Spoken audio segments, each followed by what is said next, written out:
Bonjour, bienvenue dans Son Concession et avant toute chose, bonne et heureuse année 2021. Pour nous, cette année 2021, eh bien, elle commence ici à Varennes-Vauzelles. Alors Varennes-Vauzelles, ça vous dit peut-être pas grand-chose, c'est juste à côté de Nevers. On n'est pas très loin du circuit de Nevers-Manicourt. Par contre, on est juste à côté de France Équipement parce qu'aujourd'hui, on aura une émission consacrée à cet équipementier français qui fabrique des couronnes et des pignons de transmission, mais pas que. Vous allez pouvoir le découvrir avec nous. Comme invité, nous aurons France Lartigot, qui est le créateur de France Équipement. France Lartigot, France Équipement, vous aurez saisi.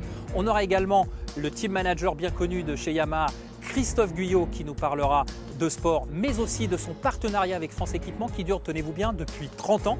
Nous recevrons également Grégory Leblanc, le recordman des victoires aux 24 heures du Mans, qui se lance également dans un nouveau projet pour cette année 2021. Il va encadrer des jeunes en championnat de France Super Sport 300. Comme essai, nous aurons la Triomphe Trident proposée par Johan Genouvrier au milieu de toutes nos rubriques habituelles. France Équipement et émission spéciale pour la première de l'année 2021. C'est parti, suivez-moi.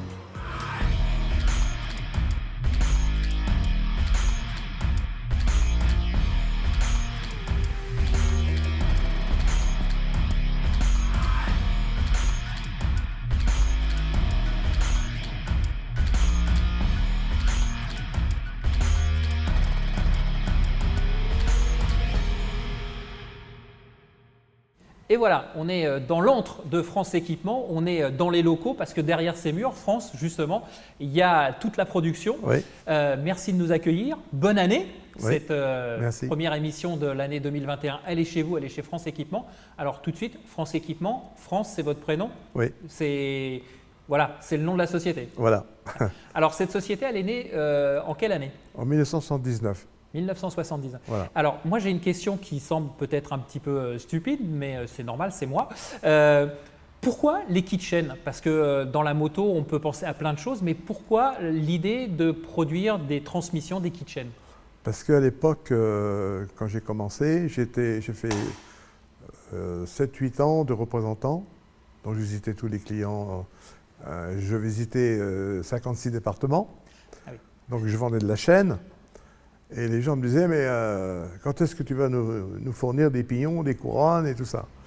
Donc un beau matin, en 79, j'ai dit, ben, on va se lancer, on va continuer les chaînes, mais on va aussi maintenant mettre des pignons et des couronnes avec et on fera des kits chaînes. Voilà, ça a commencé comme ça. C'était la demande de nos clients, parce qu'il y avait toujours des soucis de ravitaillement sur les motos, on n'avait pas toujours les bonnes pièces. Parce qu'à l'époque, on changeait de pignon, après on changeait la couronne, et après on changeait la chaîne. Bon, c'était un bazar monstre, quoi. Voilà. D'accord. Et justement, le process de mise en place, il a été long, ça s'est fait relativement facilement? Oui. Moi, je connaissais bien toutes les motos qui roulaient, les clients me donnaient pas mal de conseils. Moi, c'est grâce aussi à mes clients qui disaient « Ah, tu devrais faire ci, tu devrais faire ça ». Ça nous arrangerait, donc on a écouté le marché, quoi. D'accord. Voilà. Alors je le disais, ici on est à Varennes-Vauzelles, on n'est pas très loin de Manicourt. C'est le site historique. Pourquoi? Parce que vous êtes de la région? Je suis de la région, moi. Voilà. Donc, voilà. Et puis en plus, Manicourt pas très loin, ça permettait de tester en direct presque, j'allais dire. Oui. D'accord. Aujourd'hui, France Équipement, c'est combien de personnes qui travaillent? On est environ 70 suivant la saison. D'accord. Et c'est réparti entre, j'imagine qu'il y a beaucoup plus de monde à la production. Comment ça se passe? Non, c'est à peu près équilibré entre la production, les représentants et puis la gestion des expéditions. Ce que je vous propose, c'est d'aller tout de suite dans le vif du sujet et de voir justement comment on fabrique un kit chaîne et même des disques de frein, parce que ça, on en reparlera juste après le sujet. Voilà, donc je suis avec David qui est le gestionnaire de production. Alors David, on est là dans le bureau, on va dire c'est là où tout commence, que ce soit les disques de frein ou les couronnes, c'est ici que tout est conçu, c'est ça? Donc, tout à fait, c'est ici que l'on réalise la conception en 3D de nos disques de frein et de nos couronnes de moto. La modélisation, ça prend combien de temps à peu près? Tout dépend également de la complexité de la pièce, en fait, c'est surtout ça, et de la taille des caractères de découpe. Bon, Sylvain, David nous a expliqué que c'était vous qui étiez au cœur du système dans la réalisation, avec les cotes notamment. Ouais. Qu'est-ce qui est la partie donc, la plus difficile donc, par rapport à un disque de frein? Alors la partie, c'est pas que c'est difficile, c'est la plus technique. En fait, c'est la prise de cote par rapport à un disque que peut nous envoyer un client d'une vieille moto, par exemple. Il n'arrive plus à trouver le disque de frein qui ne se fait plus. En fait, c'est les anthrax par rapport à au En moyeu, fait, etc. Ce client veut par exemple ce disque de frein à l'identique, mais en neuf. Alors au niveau des dents, en fait, les dents ont des cotes spécifiques à chaque pas. Ensuite, au niveau de la conception, après, on peut faire exactement ce qu'on veut au niveau du design. En fait. Vous avez combien de références à peu près On a entre les disques et les couronnes? 1500 références de disques et à peu près pareil au niveau des couronnes. D'accord. Ouais, Ah oui, ça fait environ 3000 références. Bon, alors là, je vois que vous nous faites plaisir, entre guillemets, parce que là, on voit une piste de disques personnalisée au nom de l'émission Sans Concession. Donc ça, c'est le petit cadeau France Équipement pour ce début d'année. Donc là, on va dire, entre le moment où vous avez fini cette modélisation et théoriquement, le moment où le produit fini sort, il faut compter combien de temps? Un mois. Alors David, on a vu que Sylvain travaillait sur l'ordinateur. Il va, comme il l'a dit, envoyer son fichier. Donc l'étape suivante, c'est laquelle? L'étape suivante, c'est la découpe laser. Donc ça se situe ici. Tout à fait. Cette machine, elle a une capacité de production élevée. Comment ça se passe? Très élevé, on est susceptible de pouvoir travailler 7 jours sur 7, 24 heures sur 24. Là, on est en train de découper des disques, c'est ça? Les pièces qui ont été modélisées tout à l'heure par Sylvain, en partie en fait, sont programmées dans cette machine pour ainsi être découpées à partir du tôle en inox. D'accord. David, ce que je vois là, c'est visiblement on découpe n'importe quelle taille de disque. Il n'y a pas une production identique, c'est peu importe le disque. Bien sûr, on découpe n'importe quelle taille de disque. Le plus important en fait, c'est qu'on découpe la référence relative à l'épaisseur du disque sur chaque tôle. D'accord. Et au niveau des épaisseurs, justement, les disques, ça varie de combien à combien? De 3,5 mm à 7 mm d'épaisseur. À 7 mm? Tout à fait. Ah oui. Plus le disque est épais, on peut considérer qu'il monte sur une plus grosse cylindrée. D'accord. Ok. Donc 3,5, c'est quoi? C'est des 125 Par exemple, scooters, des petits disques de scooter également. D'accord, ok, très bien.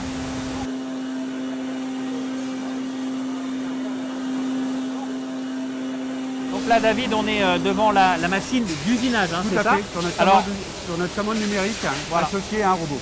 Donc, qu'est-ce qui va se passer concrètement? Donc on va retrouver notre pièce brute découpe au laser, étant donné qu'on découpe aussi bien des disques de frein que des couronnes sur notre découpe laser. Et sur cette machine, on va réaliser toutes les opérations d'usinage. C'est-à-dire, on va usiner notre alésage, notre diamètre extérieur, le petit chanfrein pour réaliser le taillage des dents, ainsi que toutes les opérations utiles et nécessaires à la conception de la pièce. D'accord. Ah ouais, donc on voit bien la différence là. Hein. Bon alors David, maintenant une fois qu'on en est là, on va où? On va tailler les couronnes. David, on arrive chez le dentiste là. C'est là où on taille les dents. Au taillage. D'accord. Ah oui. Ah ouais, donc les plateaux sont enfilés et en fait c'est la pièce qui tourne qui taille les plateaux. C'est la fraise qui taille les couronnes. Différentes épaisseurs proportionnelles à la taille à l'épaisseur des couronnes de moto.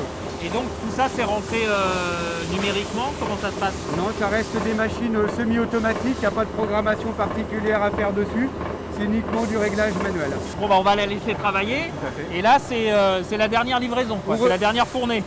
on retrouve nos pièces qui viennent juste d'être taillées, avec forcément beaucoup de gras, il faut vraiment beaucoup d'huile pour pouvoir les tailler.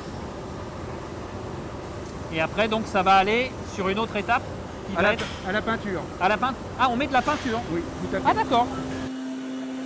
Là, on retrouve nos disques de frein. Qu'est-ce qui se passe là? Ils prennent un bain? C'est quoi cette machine? On est sur la partie rectification. On a vu tout à l'heure nos disques qui ont été découpés au laser, qui sont ensuite usinés. Et la dernière opération, en fait, est la rectification. Alors, David, vous me dites rectification. C'est quoi la rectification? Ça consiste en quoi? Ça permet au final de mettre la pièce à épaisseur. D'accord, à l'épaisseur. Et éventuellement de vérifier s'il est... enfin, je dis ça, j'en sais rien, mais c'est bien plat, c'est ça? Et derrière, on aura un contrôle de planéité et de géométrie, en fait, pour voir que nos pièces respectent scrupuleusement les tolérances. D'accord. Donc ça, par contre, c'est vraiment spécifique au disque de frein. Hein. On a vu tout à l'heure nos couronnes, ça, c'est un traitement qu'elles uniquement destiné au disque de frein. On est devant notre centre d'usinage. C'est la machine qui nous permet de réaliser les petites séries. On a vu tout à l'heure qu'on exploitait, qu'on fabriquait les grandes séries sur les commandes numériques. En fait, et sur cette machine-là, on fait la petite série et principalement le spécial, c'est-à-dire toutes les références qui n'apparaissent pas sur notre site internet. Ça, c'est les produits finis, c'est ça, en Donc quelque on sorte? retrouve nos produits finis en fait que l'on a usinés, découpés au laser aussi, Ouais. bien entendu, et sur lesquels en fait on va réaliser sur celle-ci des chanfreins de forme en fait, et sur d'autres en fait on associe aux chanfreins de forme des antibouts pour le motocross. Donc ça, plutôt couronne de moto de route. Et Moto ça, de route et compétition et moto de cross off-road. d'accord, avec les chanfreins donc de chaque côté pour enlever la boue. Donc là, David, maintenant, on a 2 couronnes qui sont terminées. Il reste uniquement le marquage pour l'identification de la couronne et ensuite elle est directement expédiée au client. Donc David, ici, on est au marquage, c'est ça? Marquage laser précisément. Au marquage laser. Donc là, c'est un disque de frein. Ah oui, qui a été marqué effectivement ici, c'est vos petits... Avec nos logos en fait, Ouais. le site France Équipement, bien sûr le Made in France Mhm. et les références en fait utiles à la pièce pour pouvoir l'identifier. Par contre, ça va super vite en fait, parce que là, je vois Très le... vite. C'est quoi? Ça prend 5 secondes, même pas, non? C'est ça à peu près? Tout à fait. Bon, ben David, merci beaucoup. C'était Avec plaisir. très instructif. Bon courage, bonne Merci beaucoup. année 2021 encore une Également. fois. Et puis bah, quant à moi, je vous donne rendez-vous tout de suite sur le plateau pour le reste de l'émission. Voilà, donc un reportage très intéressant. Je dois dire qu'on a été hyper surpris parce que ça paraît simple, mais finalement c'est hyper technique de fabriquer un disque de frein et une couronne. Oui, bah oui, tout est compliqué. Alors justement, les disques du frein, c'est une activité qui est arrivée après. Vous distribuez également pas mal de produits. Je crois que vous avez 150 000 références Ouais. de mémoire. Pourquoi cette diversification? Bah, disons que ça fait des groupages. Les gens qui voulaient un kitchen, enfin les clients, un kitchen, c'était Franco. Donc avec tous les produits qu'on a additionnés, qu'on a mis avec nos produits, ça permet d'avoir à nos clients un Franco pratiquement à chaque commande, quoi. D'accord. Et puis, il y a une chose aussi importante. Là, France, vous êtes le créateur, mais vous travaillez aussi avec, c'est une affaire de famille, je dirais, puisqu'il y a aussi votre fille et votre fils qui sont impliqués dans la société. Oui, oui, ouais. D'accord. Et vous avez définitivement passé la main ou il y a quand même toujours le regard paternel Ouais, au-dessus un de petit peu, l'épaule des enfants? Voilà, oui, la main est en train de se passer. Il faut bien, Ouais. faut bien de la jeunesse aussi dans les affaires, hein, voilà. On en parlait, vous avez un catalogue donc très fourni, plus de 150 000 références, donc ça implique évidemment une gestion des stocks et des commandes très importants et très performants. Et bien justement, c'est ce que je vous propose de voir dans le reportage suivant. Avec la concession Honda 7e Avenue et après tirage au sort, gagnez le tout nouveau Forza 750. Dès maintenant, retirez votre ticket à 10 € à la concession 7e Avenue ou en ligne. Tous les bénéfices seront reversés à l'association Handicap Motard Solidarité. France, donc là on arrive au cœur du système de la gestion de vos commandes. Oui. Qu'est-ce que c'est que toutes ces armoires ou tous ces blocs et tous ces packs? C'est des meubles de stockage. Donc toutes les pièces sont dans tous les meubles. Donc il n'y a aucune pièce qui est dehors sur des étagères. Donc ça en fait c'est rempli de pièces. C'est rempli de pignons, de couronnes et de chaînes. D'accord. Et donc tous ces boutons qu'on voit là et tous ces casiers, ça C'est-à-dire marche que comment? Une fois que la pièce est prise dans le meuble, un voyant s'allume pour mettre la dépose de la pièce. Et quand la pièce est posée, on valide qu'on a bien mis la pièce. D'accord. Le concessionnaire par exemple, il vous commande 10 kitchens, ça vient directement et c'est traité directement sans intervention humaine. Voilà. Ah oui d'accord. Ouais, donc effectivement la réactivité là c'est hyper important. Ça va très vite, ouais, ça va très vite. D'accord. Là, France, on est devant un plateau. Ça correspond à une commande, c'est ça? Et il y a une commande qui va être traitée parce qu'il y a plein rouge. Ouais. Donc on doit faire un picking sur la deuxième partie ici. On D'accord, doit prendre cette couronne-là. d'accord. Voilà. C'est noté là. Et donc, dans ce cube, je sais pas, je vais l'appeler comme ça, Ouais. en fait, c'est des plateaux qui sont superposés les uns aux autres. Là, dans ce meuble-là, vous avez 100 plateaux qui sont enfilés les uns sur les autres jusqu'en haut. D'accord. Mais nous on ne sait pas où sont les pièces. C'est seulement l'ordinateur qui le sait. Ah d'accord. Basse saison, nous, on fait 300 et 500 commandes jour. Et en saison forte, on est entre 900 et 1100 commandes. Alors, France, on vient de voir un bac qui arrive. Ici, c'est la dernière étape dans la gestion des commandes, c'est-à-dire l'envoi, c'est ça? L'envoi, voilà, on envoie. Alors comment ça se passe Donc, concrètement? la dame, elle scanne le bac D'accord, et la commande s'affiche. ok, Elle prend les pièces et elle les scanne. d'accord. Il y a juste quand la commande est terminée qu'on a le bon de livraison. On ne sait pas pour qui c'est avant. Qu'est-ce que c'est, si je peux me permettre, ce que la dame porte au doigt? Ah, c'est le scan, d'accord. Ouais, c'est le scan. La réponse en temps réel. Merci madame. D'accord. France, alors là on est derrière une drôle de machine. Qu'est-ce que c'est? Parce qu'on voit le carton qui Voilà, arrive. c'est un Qu'est-ce qui va tunnel- lui arriver justement? C'est un tunnel qui fait four en même temps et qui va chauffer le plastique qui recouvre les pièces pour les sécuriser. J'ai un peu l'impression d'être dans un remake de L'aile ou la cuisse, avec les cheminements des Ouais. différents plats. Ouais. Et donc là voilà, donc là il est passé au four. Normalement Voilà. on ne devrait pas retrouver le médaillon de Coluche, hein. Là maintenant, il va se rétracter le film. Voilà, vous voyez, D'accord. ça commence. Ah ouais. Et donc là c'est la toute dernière partie. Qu'est-ce C'est la que- dernière partie, voilà. Et ça correspond à quoi ça? Eh ben, la machine va calculer la hauteur, rabattre les montants du carton et mettre le couvercle. D'accord. Ah oui, donc là c'est oui, effectivement. Voilà, c'est fait. Voilà, le paquet est prêt à partir. Ah ouais. Alors là, c'est 600 cartons heure. 600 cartons heure. Oui. Ah oui. Bon bah France, merci pour Je vous en cette prie, présentation et puis Merci de la visite. ouais, Voilà. bah merci et puis bah nous on se retrouve en plateau. Voilà donc ce reportage très intéressant. Alors on est toujours en compagnie de France Lartigot et on accueille également Christophe Guyot. Bonjour Christophe, bonne année. Bonjour Eric, bonjour France, Merci, et bonjour. bonjour à toutes et à tous, et bonne année, bien sûr à tout le monde. Alors tu es là Christophe parce que le partenariat avec France Équipement dure depuis 30 ans. C'est la 30e année cette année et une valeur à laquelle Christophe est aussi sensible, c'est le Made in France et ça c'est important. Oui, c'est important de fabriquer français. On a toujours fabriqué français. On achète les chaînes au Japon, bien sûr, mais toute la production des pignons et couronnes est faite en France. Et les disques. Et les disques, oui, Ouais, bien sûr. ça on va en parler aussi. Christophe, tu te rappelles comment est venu ce partenariat? Parce que tu as commencé la compétition ensemble, on l'a commencé au siècle dernier, on va dire. Tu te rappelles du premier contact avec France Équipement? Comment ça s'est passé? C'était extraordinaire. J'avais remporté une course à Lédenon en 7,50, c'était ma première victoire, première course. Et puis la deuxième, j'avais cassé ma chaîne sur la grille de départ et puis j'étais un peu embêté. Je cherchais un partenaire pour les chaînes et les pignons couronnes. Et j'étais reçu par France, Lartigot, qui ne me connaissait pas, qui avait entendu parler de cette première victoire qui était un petit peu surprenante et qui m'a pris tout de suite et qui m'a vraiment d'emblée apporté les kits chaînes Made in France et avec lequel en 30 ans, c'est promis juré, on n'a jamais eu un quelconque souci. Alors France, Christophe, bon, il symbolise un petit peu la vitesse, l'endurance, mais France Équipement, c'est pas que ça, le support à toutes les compétitions. En fait, Ouais. vous traitez le cross, Ouais. le FMX, si je dis pas de bêtises, le sidecar cross aussi, Oui. toutes les catégories. Oui. Ouais. On essaye d'avoir des pilotes dans toutes les catégories pour nous faire la promotion. Voilà, c'est du fait que ça tient en course, ça tient sur la route. Hein. Oui.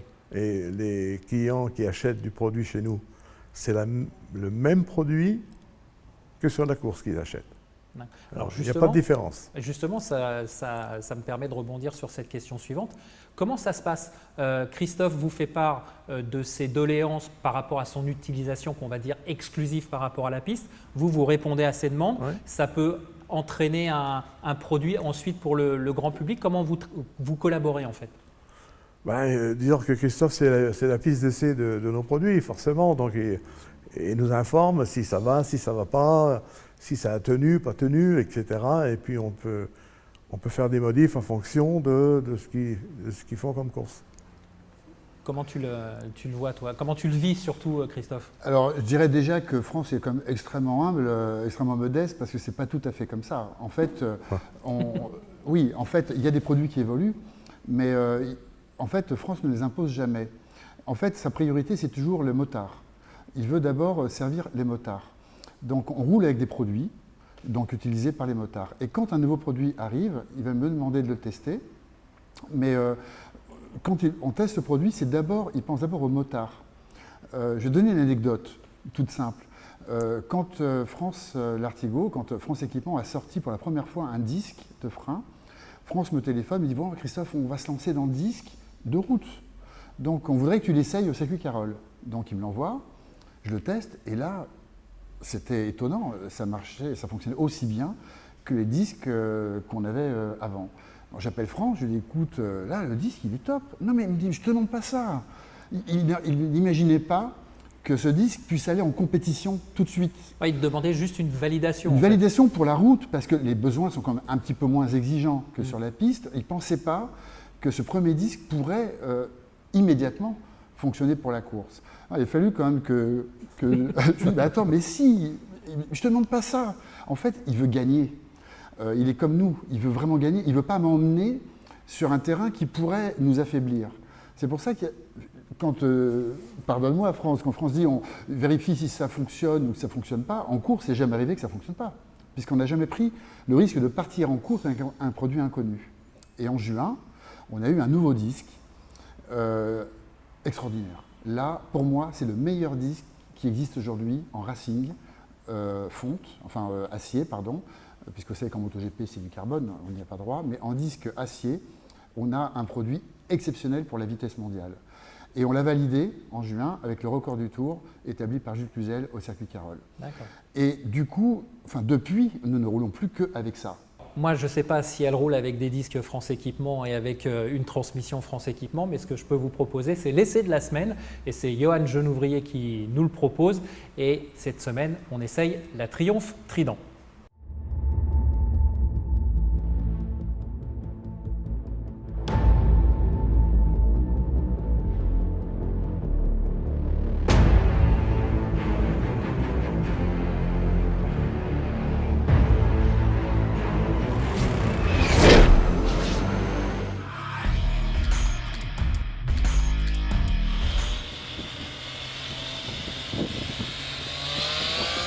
Salut à tous et bienvenue à Tenerife sur la magnifique île des Canaries, une île volcanique qui ne manque pas de caractère.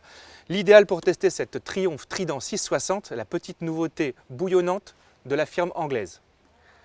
Alors ce qui attire l'œil tout de suite sur cette Trident, c'est cette magnifique bouille rondouillarde, bien soignée, un look néo-rétro vraiment assumé, avec un feu rond à LED à fond noir qui offre un regard vraiment intéressant à la petite machine, une vraie identité, beaucoup plus marquée au niveau du réservoir qui malgré ses 14 litres de contenance est quand même assez bien shapé.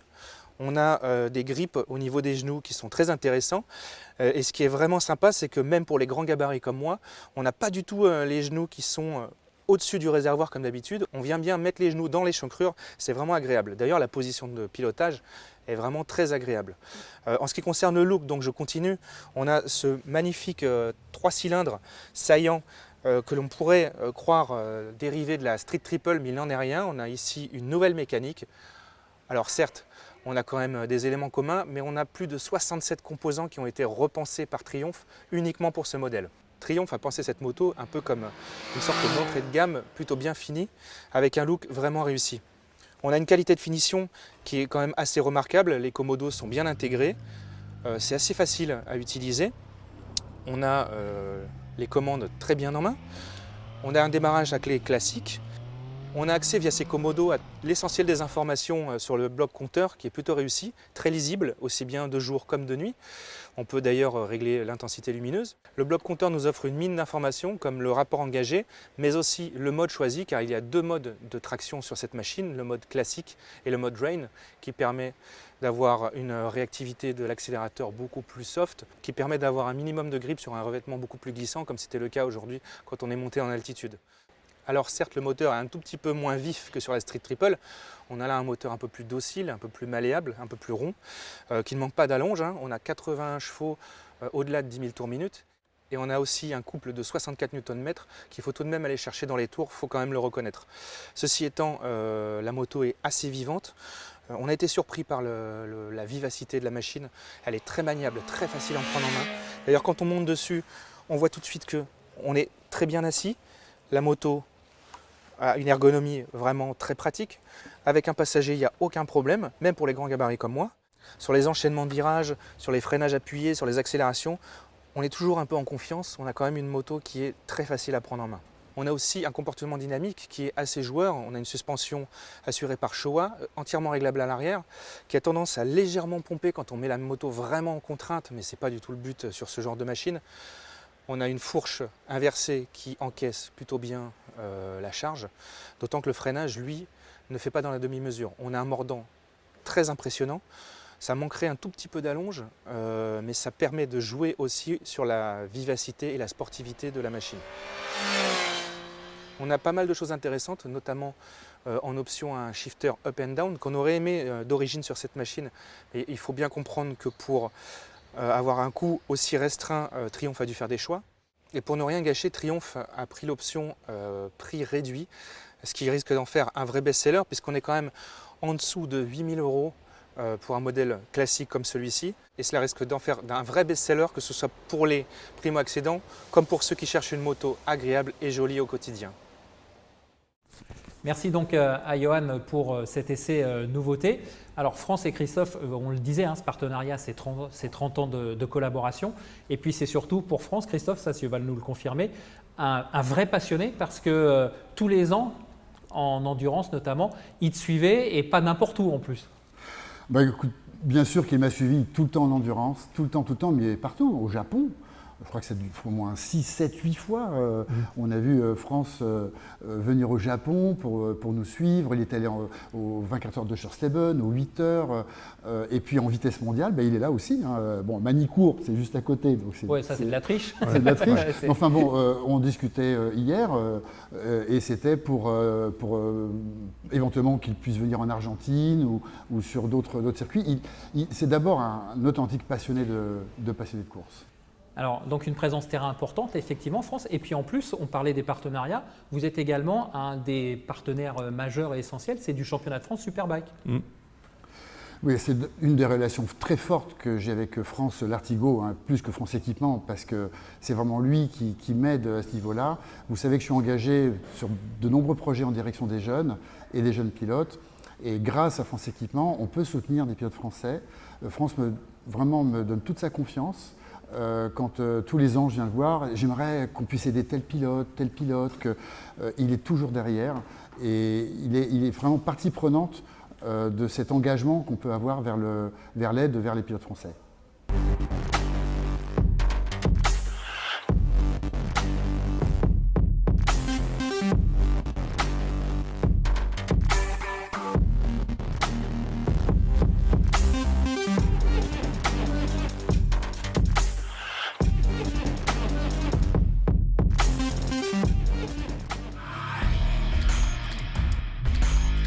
Salut Jules, tu descends du vélo à l'instant, comment tu vas? Salut David, écoute, je m'entraîne, j'ai repris l'entraînement là début janvier, j'ai fait quelques sorties aussi en décembre, mais là vraiment c'est reparti pour l'entraînement intensif et je suis vraiment content. Tu t'entraînes de quelle façon? Est-ce que tu roules à moto en ce moment ou est-ce que tu te contentes d'un entraînement sportif? Non, je roule pas en moto en ce moment, c'est vraiment sportif. Pour ceux qui le savent, j'ai eu une blessure l'année dernière, donc j'ai essayé de récupérer de cette fracture du tibia péroné. Je me suis laissé quelques mois pour déjà me reposer et deux pour essayer que la fracture se résorbe et c'est fait. J'ai fait les dernières radios il y a quelques jours et tout va bien. Donc voilà, là je recommence petit à petit parce que notre première course elle sera fin avril. Mais je recommence le sport pour me mettre en forme et après remonter sur la moto. Les essais, pour l'instant, sont prévus pour le mois de mars. Tu as fait un drôle d'entraînement, c'est un record à Carole. Parle-nous-en 2 minutes. Comment c'est arrivé et est-ce que ça t'a plu, ce record? Ouais, c'était cool. Au début, j'ai pas spécialement aimé l'idée. Pour être honnête avec toi, j'étais un peu froid par rapport à ça parce qu'en pleine saison, aller faire un record qui ne sert pas à grand-chose, j'étais pas très très chaud. Battre le record de David Checa qui était avec une R1 encore moins. J'ai déjà roulé à 40. Avec une 1000 et toi avec une 600, ouais. Avec une 600, ouais. Donc il y croyait, moi moins, mais j'y suis allé parce que finalement avec la situation du Covid, c'était un entraînement qui était assez intéressant aussi. Et puis finalement le planning était vraiment bien, 3 jours. J'y suis allé petit à petit et finalement dès le deuxième jour on a battu le record de David.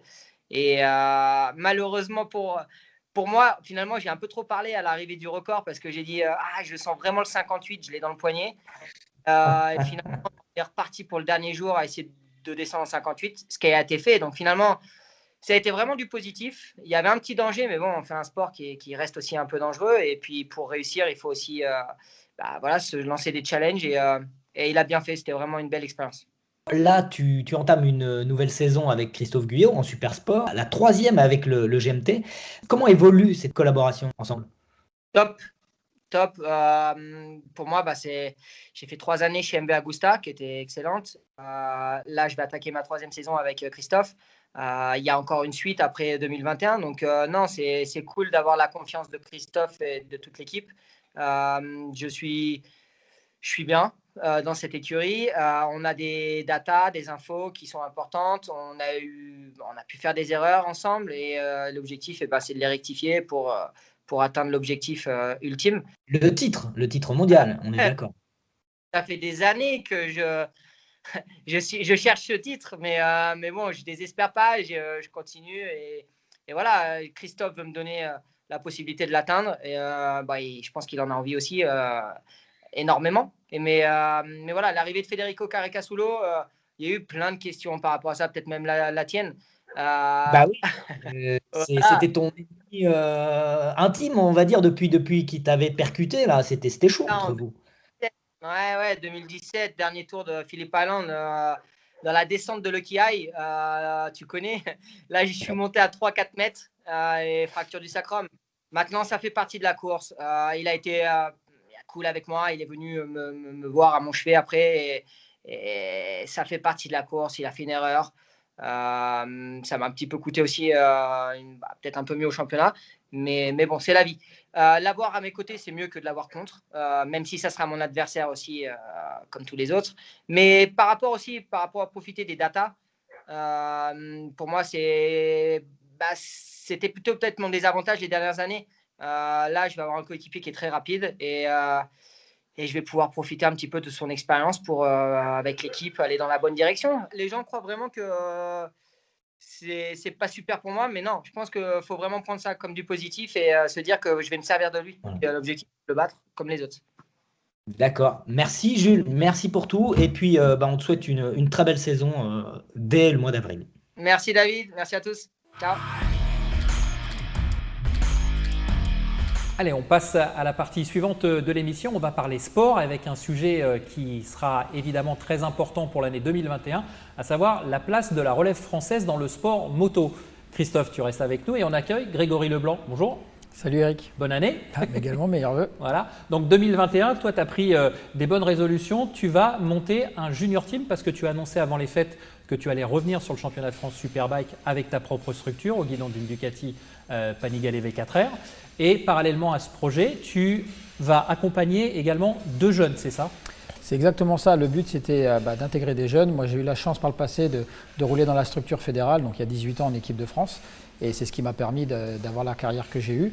Et je me suis dit, quand j'ai créé cette structure, pourquoi pas intégrer des jeunes et pouvoir leur apprendre tout ce que j'ai appris durant ma carrière et les intégrer dans le championnat de France Superbike pour pouvoir, plus tard, pourquoi pas, les envoyer dans des teams comme le GMT 94 ou dans d'autres championnats. Mais le but, c'est de créer une structure à la base parce qu'on en a, mais pas assez pour tous les jeunes et pour pouvoir promouvoir en fin de compte la vitesse en France. Alors Christophe, on sait que tu es pas mal impliqué avec la fédération justement dans ce que vient d'expliquer Grégory. Je crois savoir aussi que le nouveau président, Sébastien Poirier, lui aussi met un point d'honneur sur ce phénomène de pouvoir amener les jeunes. Tu as discuté avec lui. Quel est le ressenti? Quels sont les changements qu'on peut peut-être attendre en 2021? Alors tout d'abord, beaucoup d'optimisme, beaucoup d'espoir pour les jeunes. On a un nouveau président, Sébastien Poirier, qui arrive avec une fédération qui est en pleine santé grâce au travail qu'a réalisé Jacques Vabre précédemment. Et là, l'objectif numéro 1 de Sébastien Poirier, c'est vraiment le haut niveau, de permettre à tous les jeunes, tout le monde, de pouvoir accéder au haut niveau tout en permettant le sport de masse. Grégory, tes deux pilotes justement, ils s'inscrivent dans quelle catégorie par rapport à ce que vient de dire Christophe? C'est des jeunes? Ouais, c'est ça. Donc moi, je vais avoir le petit Evan Plindou qui a été champion de France 125 promos pour l'année dernière, donc le championnat de la fédération. donc qui a 12 ans, qui va avoir 13 ans fin janvier. Il va être janvier. juste au niveau du règlement, parce que ça va être juste Non, au niveau de ça a l'âge. changé, c'est passé à 14 ans maintenant, mais c'est passé à 12 ans, pardon, excuse-moi. Mais donc le petit Evan, qui est un champion en herbe, qui a gagné pour sa première année de compétition, donc qui passe dans la catégorie 400. Et le deuxième, c'est Camille Kamirski, qui a 15 ans, pareil, et qui est un espoir, mais il faut pouvoir leur donner leur chance. Donc, et ça passe par ce genre de structure qu'on met en place, que j'essaye de mettre en place. Et que si tu veux, je m'inspire un peu de ce qu'a fait Christophe il y a 20 ans. Et l'idée, c'est de partir un peu comme ça, d'essayer d'apporter toute mon expérience et mon savoir, et pourquoi pas en les intégrant à ma structure, pour essayer de sortir des futurs champions. L'objectif pour ces deux jeunes qui vont faire leur début dans cette catégorie Super Sport après les promos sport, c'est quoi? C'est de les accompagner pour qu'ils fassent le mieux possible. Est-ce qu'il y a justement peut-être une projection sur une participation au Super Sport 300 à Magny-Cours lors du cadre du championnat du monde? Et quel sera l'objectif que tu vas fixer à tes poulains? Pour le moment, l'objectif, ça va être qu'ils apprennent. Parce que comme je disais, Camille, qui a 15 ans, ce sera sa deuxième saison. Donc lui, le but, c'est qu'il performe le plus possible. Le petit Evan, qui a 12 ans, ça va être sa première saison en 400. Donc l'idée, ça va être qu'il apprenne. Après, c'est un champion en herbe. Il a forcément envie de gagner et de bien faire. Ça, c'est la mentalité d'un pilote et c'est ce qu'il doit avoir. Après, il ne faut pas non plus aussi griller les étapes et leur mettre trop de pression tout de suite. Moi, je suis arrivé en mondial très jeune, j'avais 16 ans, à l'image un peu comme disait Christophe. À l'époque, en championnat de France, quand tu étais dans les 3 premiers championnats de France, tu avais le droit de faire ta wildcard pour le Grand Prix de France. Donc j'avais eu la chance à 16 ans de pouvoir faire mon premier Grand Prix en tant que wildcard. J'ai fini dernier, mais au moins j'ai pu participer. C'est vraiment que c'est la récompense et la carotte. Et l'idée, c'est après de créer des liens entre toutes ces structures, parce qu'on est tous en fin de compte dans le même bateau, et c'est que ce petit jeune de 12 ans, 13 ans, peu importe l'âge qu'il a, s'il est performant, qu'il ait des structures au haut niveau pour pouvoir apprendre compte les monter. Et après, l'idée, quand on commence en 300, c'est d'aller en championnat du monde Super Sport 300, pour après, pourquoi pas, rebondir soit en Moto 2, soit en Super Sport dans l'équipe de Christophe, par exemple. Mais l'objectif, ça va être ça. Aujourd'hui, j'ai envie de vous poser la question à tous les deux. Qu'est-ce qui fait que, hormis ce problème que tu soulevais, Christophe, qu'il n'y ait pas cette équivalence de retrouver des Français comme on peut retrouver des Italiens, comme on peut retrouver des Espagnols? On ne va pas parler de la VR46, bien évidemment, parce que c'est le top du top. Mais pourquoi on est aussi mal perçu, j'ai envie de dire, pourquoi les pilotes français sont aussi mal perçus sur la scène internationale?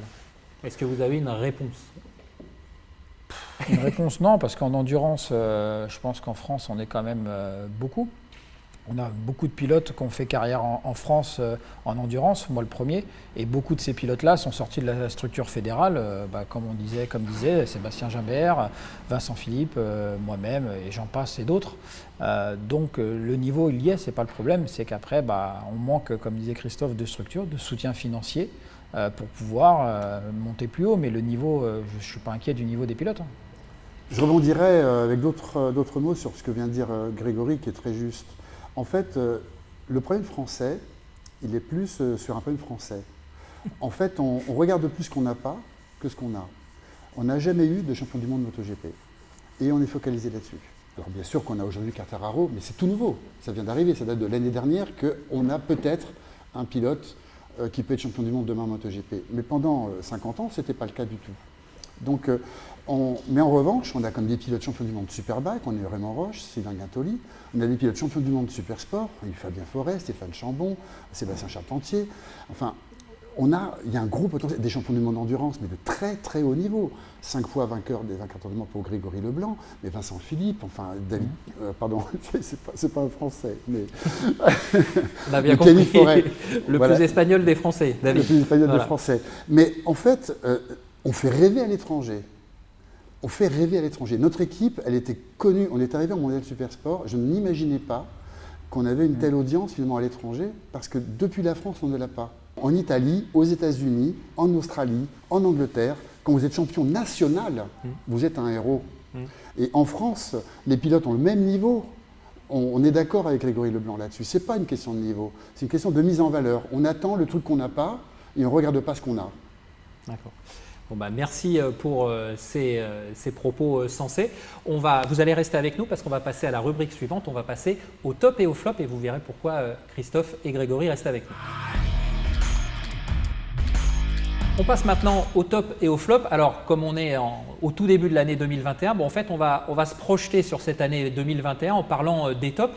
Et le premier top que l'on va peut-être souligner, j'espère que vous serez d'accord avec moi, c'est en principe, si la situation sanitaire le permet et on croise vraiment les doigts, c'est le retour du public dans les enceintes sportives et donc sur les circuits. Donc ça va être un vrai plus parce que j'imagine que cette année, en championnat du monde, Christophe a remis 2 épreuves.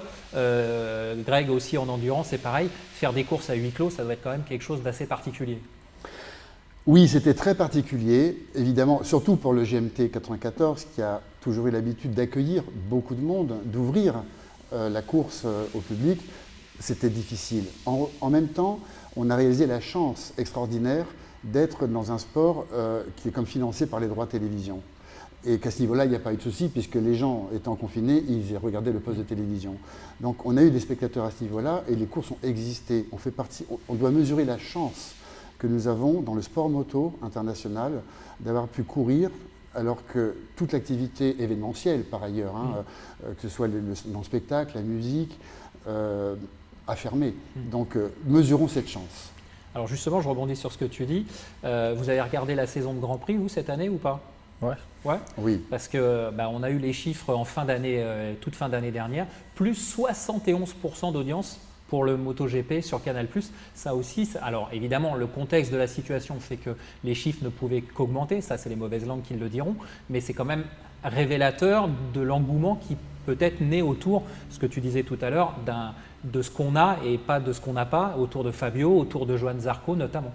Alors là, en l'occurrence, il se trouve que cette année a été exceptionnelle. Alors les droits télévision l'ont montré, en tout cas l'audience l'a démontré, parce qu'il se trouve que sur ce qu'attend la France, on a 2 pilotes incroyables, Fabio Quartararo, Johann Zarco. Fabio Quartararo, jusqu'à la dernière course, on pouvait imaginer, ou l'avant-dernière course, on pouvait imaginer qu'il soit champion du monde. Donc évidemment, ça ne pouvait que retenir l'attention. Là, en l'occurrence, il se trouve que, quand je disais tout à l'heure, qu'on ne regarde pas ce qu'on a et on se plaint de ce qu'on n'a pas, il se trouve que là, on avait les deux. Donc il y avait aussi Fabio Quartararo, accessoirement, et Johann Zarco. Okay. Greg, t'en as pensé quoi de cette saison ? Faut dire qu'elle a été spectaculaire. On a eu 9 vainqueurs différents, donc c'est exceptionnel. La blessure de Marc Marquez, le fait qu'il devait revenir, qu'il ne revient pas, et finalement 9 vainqueurs différents. Fabio qui joue le titre, donc c'est sûr qu'en tant que Français et fan de MotoGP, on a été servi. Donc en espérant que l'année prochaine, Fabio puisse essayer d'être champion du monde et qu'on ait encore une belle saison. Avec le retour de Marquez, ça serait bien. Alors avant de passer au flop, on va terminer sur un dernier top, c'est le boom du marché moto, en tout cas la dynamique autour du marché des 2 roues motorisées dans les grandes villes notamment et par rapport à la comparaison par rapport à la voiture avec des fois des scores impressionnants comme à Paris, plus 46% d'immatriculation de moto par rapport à la voiture. Donc on espère que cette dynamique qui a été un petit peu liée à la pandémie va se poursuivre sur cette année 2021 et que le 2 roues trouvera enfin sa place et qu'il devrait avoir. Justement, ça permet d'enchaîner sur les flops. C'est justement le côté mairie de Paris qui nous fait un petit peu peur parce qu'il pourrait y avoir un peu effet boomerang sur l'ensemble des grosses villes. Encore une fois, la mairie de Paris qui se met en évidence avec le stationnement payant des motos et à terme d'écarter les machines les plus polluantes. Alors que quand on parle de mobilité, je pense que tous les deux vous serez d'accord, un 2 roues c'est quand même plus mobile qu'une voiture et c'est quand même moins cher qu'une voiture. Non mais là, la réponse de la mairie de Paris, elle est incompréhensible. On a affaire à une mairie de Paris qui vante vraiment ses objectifs écologiques, qui veut vraiment rendre sa ville plus propre. C'est quand même beaucoup mieux d'avoir des motos, des scooters dans Paris que des voitures. On le sait. Donc après les questions de stationnement, c'est quand même incomparable. C'est vraiment très étonnant, surprenant. Incompréhensible et pour moi le paradoxe, c'est qu'en plus, elle demande à ce qu'on étudie la faisabilité d'un stationnement payant pour les motos. Il y a à peu près 110 000 2 roues dans la capitale par jour et à l'heure actuelle, il n'y a que 50 000 places dédiées aux 2 roues. Donc c'est un petit peu surprenant. On espère que ça n'ira pas trop loin et que ça ne donnera pas d'autres idées aux grandes métropoles françaises. L'autre flop, et là on revient sur le côté sport, j'ai envie de vous poser la question, tu l'as évoqué tout à l'heure Grégory, et si Marquez ne revenait pas, parce qu'il a été opéré peu avant la fin d'année une 3e fois de son bras, Il y a encore beaucoup d'interrogations autour de cette chirurgie. Est-ce qu'on peut l'imaginer une saison 2021 sans Marc Marquez? Moi, je pense pas. Je pense qu'il y a eu un petit souci. Il est revenu un peu trop vite, ça c'est sûr et certain. On ne revient pas après la fracture qu'il a eue au bout de 5 jours. Après, je pense qu'il voilà, y a eu des petits soucis au niveau médical. Mais voilà, je ne vois pas le championnat se dérouler sans lui. C'est un immense champion et ce serait dommage de ne plus le voir rouler. Bon, merci à vous et puis meilleure réussite pour encore une fois pour cette année 2021. Merci Eric. Merci Eric. Et voilà, c'est ainsi que se termine la première émission de Sans Concession millésime 2021. On vous souhaite encore le meilleur pour cette nouvelle année. Et regardez, nous, elle commence très bien avec ce magnifique cadeau fait par toute l'équipe France Équipement. Avec le disque que vous aviez vu tout à l'heure en confection sur ordinateur, eh bien il a pris forme, il est là. C'est le disque Sans Concession, France Équipement, Made in France. Ça c'est Made in France, c'est important. Et on espère que ce disque nous portera chance pour l'émission de Sans Concession. Et encore une fois, on espère que cette année 2021 sera également la meilleure possible pour vous. Quant à nous, on se retrouve très vite pour une prochaine émission.